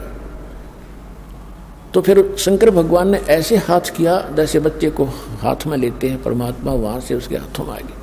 तो इन लीलाओं को देखकर नीमा की आशा जागी कि अवश्य मेरे बच्चे का कुछ समाधान ये संत जरूर करेगा। तो जब परमात्मा को शंकर भगवान ने गोदी में लिया तो दोनों की नजर मिली। तो शंकर भगवान ने कहा, उसके परमात्मा के हाथ देखे, क्योंकि ये जंतर मंतर ज्यादा पर लोगों का दिल डांटते हैं। परमात्मा के हाथ को देखकर कहा, माई तेरा बेटा मरे को नहीं, ये मरने वाला नहीं है, इसकी तो बहुत लंबी उम्र है। तो नीमा ने कहा कि महात्मा जी इन सुख की सांत्वना से मेरा दिल नहीं डटेगा, यो बच्चा कुछ पीवेगा तो मेरा दिल डटेगा, ना तो मुझे इस सुख की सांत्वना से संतोष नहीं हो सकता। कुछ भी बात बनाओ अविनाशी है, ये कैसे जिएगा, जो मरने वाला है। तब परमात्मा ने कहा कि शंकर भगवान इनको कहो एक कुंवारी गाय ले आवे, कुंवारी गाय ले आओ बछिया, जिसके साथ बैल ना लगा हो, कभी टच ना की हो, और एक कुमार के घर से पवित्र पात्र ले आओ, कोई बरोला हांडी यानी कोई मटका मिट्टी का छोटा। तो उसने ऐसा ही कहा कि माई अपने पति को बुलाओ, वो भी आ गया। और उससे पहले क्या था कि नीरू भी साधु संतों के पास जाता था, अपने बच्चे की जो ये भोजन नहीं करता उसके विषय में सबसे प्रार्थना करते थे, सब जंतर मंत्र भी कर लिए थे, पर कोई असर नहीं हो रहा था। वही नीरू उस दिन ही रामानंद जी के पास गया हुआ था और रामानंद जी से सारी कहानी बताई कि स्वामी जी मुझे एक ऐसा ऐसा बालक मिला हमारे को और 25 दिन हो गए, उसने आज कुछ नहीं खाया, कि जंतर मंत्र बताओ। तो उन्होंने कहा कि भाई ऐसा कहाँ मिला था, कि लहर तारा तालाब पर। कब मिला था, कि इस दिन मिला था। तो उसने जो अष्टानंद वाली बात सुनी थी वो कुछ हृदय में आई, लेकिन उनका ये ना दचाई थी कि ऐसे भगवान कमल के फूल पर स्वयं आ गया होगा, तो उसने उसको ध्यान नहीं दिया। तो उसको समाधान बता दिया कि ये कोई ब्राह्मण विद्वान पुरुष है, पिछले जन्म का कोई सिद्ध पुरुष है, इसके लिए तुम एक कुंवारी गाय ले आओ बछिया, जिसके साथ बैल टच ना किया हो, और उसके सामने खड़ा कर दियो, वो अपने आप दूध देवेगी, वो दूध पिला दियो। तो ये बात नीरू के जची नहीं कि इस पंडित जी ने अपने यहाँ से मुझे टालने के लिए ये बेतुकी बात करी है, कुंवारी गाय कैसे दूध देगी। तो उसने वो विचार भी छोड़ दिया कि नहीं ऐसा नहीं हो सकता। वो आकर पहले बैठा ही था और अपनी पत्नी से बता दिया था कि कहीं पर भी कोई समाधान ये निकल नहीं रहा है, तो वह इसलिए और गणी दुखी हो रही थी। तो फिर परमात्मा ने शंकर भगवान से कहा कि आप इनको कहो कि कुंवारी गाय लावे। उसने अपनी पति से कहा कि आइयो जी महात्मा जी ये कह रहे हैं कि कुंवारी गाय लाओ, वह दूध देवेगी जब यो बालक पीवेगा। अब रामानंद जी की बात तो उसका जची नहीं थी कि ये भी कभी हो सकता है। तो जब उस महात्मा के मुख से भी यही बात उसने सुनी नीरू ने, तो उसका कुछ दृढ़ता आई और कहा तू गाय ला। और परमात्मा ने कहा था कि हे शंकर भगवान, इनको कहो एक कुंवारी गाय लाएं और उसके ऊपर आप अपनी आशीर्वाद भरा हाथ धर दियो, वह दूध दे देगी, आप तो महापुरुष हो। अब परमात्मा के बच्चे हैं ब्रह्मा विष्णु महेश भी, उनको उन्होंने पावर देनी है, उनकी महिमा करनी है। वो महिमा के भूखे नहीं है क्योंकि वो महिमा से परिपूर्ण है। कहते हैं बड़े बड़ाई ना चाहे, ये छोटा बहुत एतरावे, जो प्यादा फर्जी हो वो टेढ़ा मेढ़ा जावे। कबीर साहब कहते हैं जो समर्थ हैं वो महिमा की चाह नहीं करते, जो ओछे होते हैं वो घने वही ज़्यादा अपनी महिमा की भूख रखते हैं, वो ज़्यादा अटपट करते हैं। जैसे जो फर्जी रास्ता होता खेतों में आपने देखा होगा, किसी के किलों के बीचों बीच बना लेते तो वो कहते हो टेढ़ा मेढ़ा जाता है, वो अस्थायी होता है। और जो सही रास्ता होगा वो तो बिल्कुल स्ट्रेट जाता है, तो वो पक्का होता है, उसमें डिस्टर्बेंस नहीं होती। तो कहते हैं बड़े बड़ाई चाहे नहीं और छोटा बहुत इतरावे, और जो रास्ता फर्जी हो फर्जी वो टेढ़ा मेढ़ा जावे। तो कहने का भाव ये है कि परमात्मा ने महिमा की भूख नहीं थी और जो लीला वो करते हैं वो करनी ही थी। तो उसी समय नीरू गया, एक बच्चिया लाया 1.5 वर्ष की, एक कुमार के घर से एक बर्तन ले आया। कबीर परमात्मा के आदेशानुसार शंकर भगवान साधु रूप में खड़े थे, कुमारी बच्चिया के कमर पे हाथ मारा, थप थप थपी दिया आशीर्वाद की तरह। उसी समय लंबे लंबे सतन हो गए और नीरू नीचे बैठा था पकड़े उस पात्र को, और वो दूध की धार बह चली और पात्र भरते ही वो रुक गई। बोलो सतगुरुदेव की।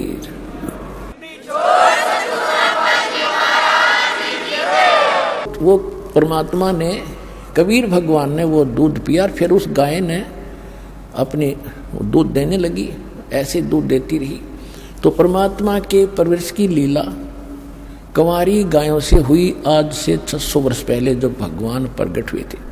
अब परमात्मा को पहचानने के लिए हमने अपने ही सदग्रंथों का सहयोग लेना पड़ेगा कि हु इज गॉड, परमात्मा कौन है।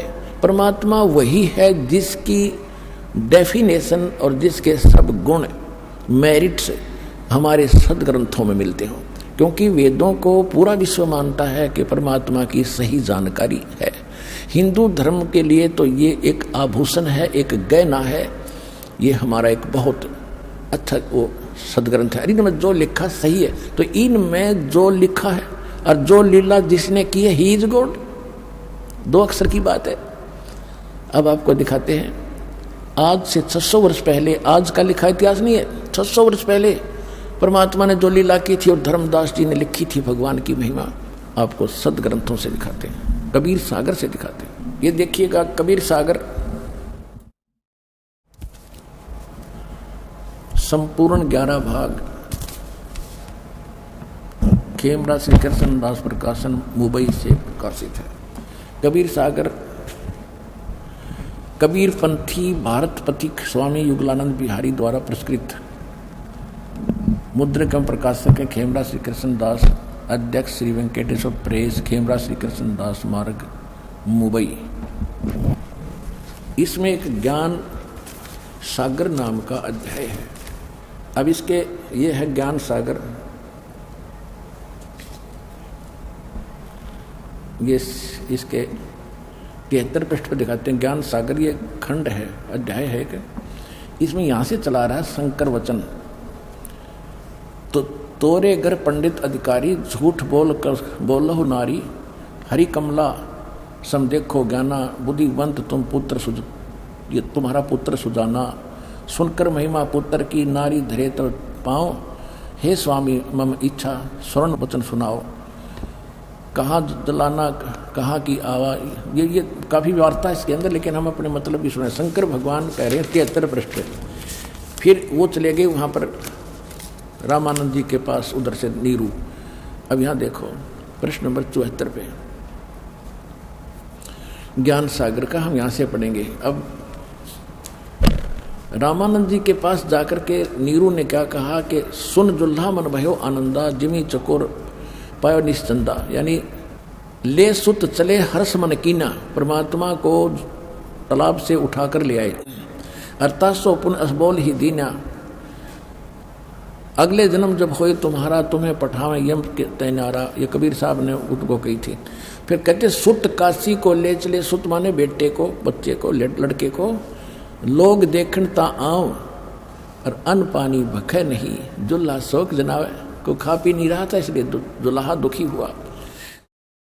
तब जुल्हा मन कीन तिवाना, रामानंद सो कहीं उत्पाना, मैं सुत पायो बड़ो गुणवंता, और कारण कौन बखे नहीं संता।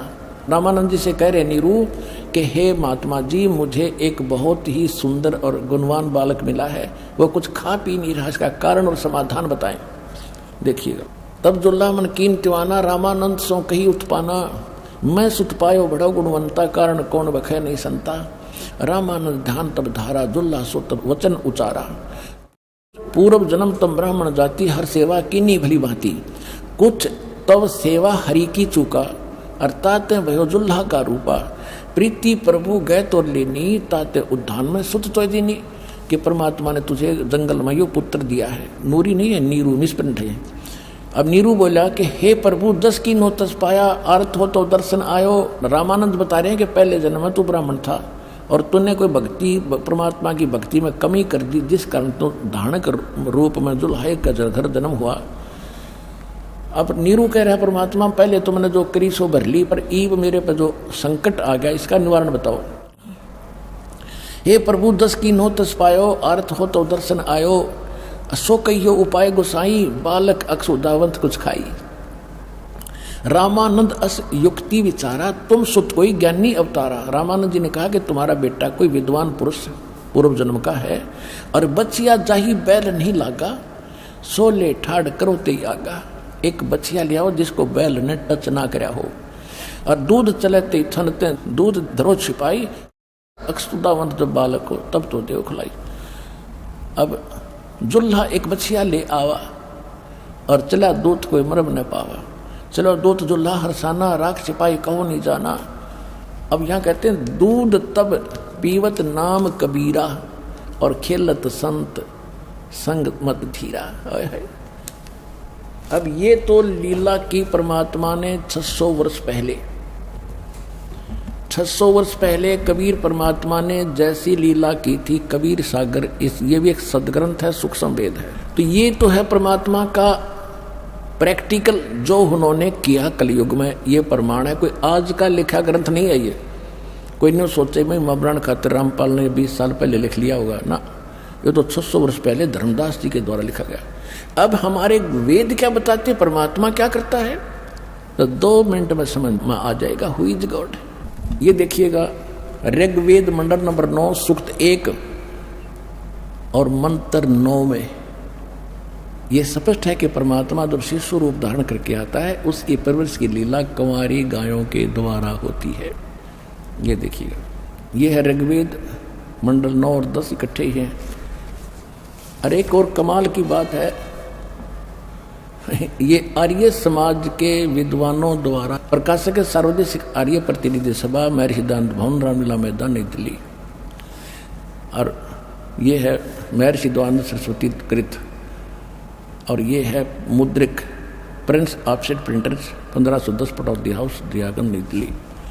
अब ये कमाल की बात है, कहते हैं अब देखो इस महर्षि का कितना बोलबाला, जन वेदों का ठेका इससे ले रखा था, इसने कक्का पता नहीं महर्षि ने। अब देखो अनुवादिन नन कर रखा है, एक कमाल की बात है, अनुवादिन का किया हुआ है, तड़ंगा तो कर ही रखा है, लेकिन सच्चाई कैसे छुपा देंगे। मूल पाठ तो सबके पास उपलब्ध था, न इसे नहीं बदल देते ये अपनी बकवादों को ऊपर रखने के लिए। अब देखो ये है ऋग्वेद 9वां मंडल और प्रथम सूक्त का प्रथम मंत्र यहाँ से शुरू होता है। इसमें एक तो ये देखो, सोम माने परमात्मा, यानी सोम का अर्थ है सोम स्वभाव परमात्मन, यानी शीतल स्वभाव वाला भगवान, ठीक है, सोम। अब हम चलते हैं इसी ऋग्वेद मंडल नंबर 9 के सूक्त। ये है ऋग्वेद मंडल 9 सूक्त 1 मंत्र हम 8 दिखाते हैं आपको। इसमें क्या लिखा कि उस पुरुष को, परमात्मा को उग्र गतियां प्रेरणा करती हैं। यानी संसार में जब ऐसी परिस्थितियां हो जाती हैं, हाहाकार मच जाता है, बुरा हाल हो जाता है, तो उस समय वो परमात्मा एक सुंदर शरीर धारण करके पृथ्वी पर आता है। ये देखो, उस पुरुष को उग्र गतियां प्रेरणा करती हैं और भासमान शरीर को वह पुरुष माने वह परमात्मा प्राप्त होता है। अब इन्होंने तो ठेका ले रखा था जनता को भ्रमित करने का, अड़ंगा अनुवाद करने का। अब देखो, शुरू से इस मंडल नंबर 9 के सूक्त 1 से लेकर और 7 तक, 6 तक ये यूं करते आ रहे हैं, हे परमात्मा, हे परमात्मा, यानी परमात्मा की महिमा है इसमें। और वहां जाकर इन्होंने घुमाना शुरू कर दिया, पुरुष लिखना शुरू कर दिया। अब पुरुष माने परमात्मा ही होता है, आपको बहुत बार बताया। ये देखिए, ऋग्वेद मंडल नंबर 9 सूक्त 1 का मंत्र 1 में हे परमात्मन, है परमात्मा की महिमा। इसके 2 मंत्र में देखो, ये 2 नंबर मंत्र है। ऋग्वेद मंडल नंबर 9 सूक्त 1 मंत्र 2 में हे परमात्मा आप, और तीसरे मंत्र में हे परमात्मा, और चौथे मंत्र में हे परमात्मा, और 5वें मंत्र में हे परमात्मा, और 6ठे मंत्र में ये देखो ऋग्वेद मंडल नंबर 9 सूक्त 1 मंत्र 6 में हे परमात्मा। इन 7 में जाके इनका समझ में आई कि बात बदलनी पड़ेगी। उस पुरुष को, पुरुष मानी परमात्मा, और यहाँ 8वें में यहाँ परमात्मा क्यों ना लिखा कि ये चाहते हमारी बेइज्जती हो जाएगी, तो सच्ची लिख दी तक। इनका ये विधान है कि भगवान निराकार है, कभी मनुष्य शरीर में आता ही नहीं, कहीं स्थान पर नहीं रहता। महर्षि दानव का फाइनल विधान है कि परमात्मा एक स्थान पर नहीं रहता, निराकार है और वो सर्वव्यापक है। बस इतनी सी उनकी थ्योरी। और वेद क्या बता रहे? और वेदों को सत्य मानते हैं कि वेद में जो लिखा वो सत्य, हम और किसी बात को नहीं मानते। तो ईब आपने मानना चाहिए सच्चाई को। अब जान बूझ साची तजय करे, झूठ तने और ताकि संगते प्रभु सोपन में भी ना दे। इन इतने प्रमाणों को देखकर तो नहीं मानता महंत और संत, कुछ कितना विद्वान बना फिर है, वो इंसान ठीक नहीं है, उसके पास नहीं रहना चाहिए आपको। परमात्मा कहते जान बूझ साची तजय और करे झूठ तने और ताकि संगति है प्रभु सोपन में भी ना दे। तुरंत छोड़ देना चाहिए ऐसे नालायक आदमी को। अब ये ऋग्वेद मंडल नंबर 9 सूक्त 1 और मंत्र 8 में उस पुरुष को, उस परमात्मा को उग्र गतियां प्रेरणा करती हैं। बुरी ऐसी भयानक स्थिति हो जाती है जैसे आजकल हो रही हाहाकार मच रहा। भासमान शरीर को यानी सुंदर शरीर को वह परमात्मा प्राप्त होता है। और वो परमात्मा हमारी, इसमें यह भी प्रमाण दिया है कि वो इसी मंत्र में ऋग्वेद मंडल नंबर 9 सूक्त 1 मंत्र 8 में कि वो परमात्मा 3 तिथि से हमारी देखभाल करता है, 3 शरीरों से। देखना, भासमान शरीर को प्राप्त होता है और जिसमें 3 प्रकार से दूसरों का कल्याण करने के लिए यानी दूसरों का उपकार करने के लिए, परोपकार के लिए मधु में शरीर मिलता है 3 प्रकार का। अब जैसे दास ने प्रारंभ में बताया था कि एक सतिथि में भगवान वहाँ बैठे सतलोक में अपने सिंहासन के ऊपर, तख्त के ऊपर, सिर पर मुकुट है, ऊपर छत्र राजा की तरह। और दूसरी सतिथि में ये बालक बनकर आते हैं, प्रत्येक युग में एक लीला करते हैं, आम जनसाधारण की तरह बड़े होते हैं। धीरे धीरे सब एक अच्छे नागरिक की भूमिका, एक अच्छे भगत की भूमिका और एक सतगुरु की भूमिका ये स्वयं करके जाते हैं। तो उस दूसरी प्रकार की जो सतिथि है उसका वर्णन अब 9वें श्लोक में मंत्र में है। देखिएगा, ऋग्वेद मंडल नंबर 9 सूक्त 1 मंत्र 8 पढ़ दिया हमने, 9वां देखो, देख कितना स्पष्ट है। शिशु रूप है, शिशुम अभी इमम अधन्या उत्सरणती धेनव, धेनव माने गौवे, शिशु माने शिशु रूप में प्रगट परमात्मा को सोम इंद्राय पात्वे। अभी इमम अधन्या, यहाँ देखा इन संधि छेद करके अलग अलग लिखे। इमम माने उस, सोम माने सोम स्वभाव वाले पुरुष को, हर सोम माने परमात्मा लिख रहे स्वरूप आप पे। तो यही इन्होंने घुमाना था कि ये पुरुष पर सोचेंगे कोई आदमी के बारे में लिखा होगा, क्योंकि आम आदमी इतना पढ़ा लिखा था ही नहीं, ना उसको ज्ञान था। तो दास पर दया करिए, दत्तम ज्ञान को आपके समक्ष लाने के लिए। परमात्मा कहते हैं गुरु बिन काहू न पाया ज्ञाना, जो तो था बुस छड़े मूड किसाना। गुरु बिन वेद पढ़े जो प्राणी, समझे न सार रहे अज्ञानी। और सतगुरु क्या करेगा? 9 मण सूत उलझिया ऋषि रहे जख मारे, सतगुरु ऐसा सुलझा दे भाई उलझे न दूजी बारे। परमात्मा जुलाए थे, एक शेर सूत अगर उलझ जाता था सारा दिन लग जाता था उसको सुलझाने में, और जब तोड़ दे गांठ पड़ेगी तो जिसने कपड़ा बनवाया वो चौनी नहीं दे बनवाई की। इसलिए दुल्हाओं की मजबूरी होती थी सारे सूत को सुलझा के फिर बनाते थे। तो परमात्मा कहते हैं अध्यात्म मार्ग का इन अज्ञानियों ने 9 मन सूत उलझा कर डाल दिया, और ये ऋषि रहे झकमार, इनसे नहीं सुलझा। और सतगुरु ऐसा सुलझा दे भाई उलझे न दूजी बार। अब ऐसा सुलझा दिया, इस कलयुग में नहीं उलझ जाएगा ज्ञान, को भक्ति करियो चाहे ना करियो।